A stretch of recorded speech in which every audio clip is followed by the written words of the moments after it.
Maipadas iti Mabiit, iti plastar nga water level sensor, nga mangipaay ti balag, iti kakailan, iti kanito dumakal danom ti Karayan, Padsan.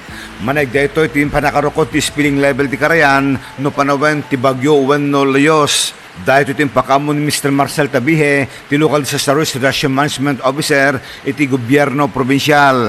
Inbaga ni Tabihe, dandanim insulari iti warning post, nga musara mang monitor, iti danom ti Karayan.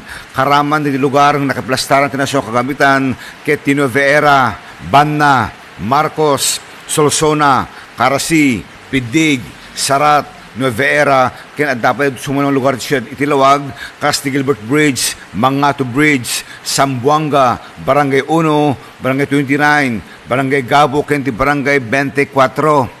Malaksid ka rin takamat ang kagamitan, kaya dapat itinisular ng rainfall kaya water level stations, apang rukod ti kaado, tinibukbuk nga todo, kaya ito ti mangi-send, tinok ko nga data, di server ti Pag-asa.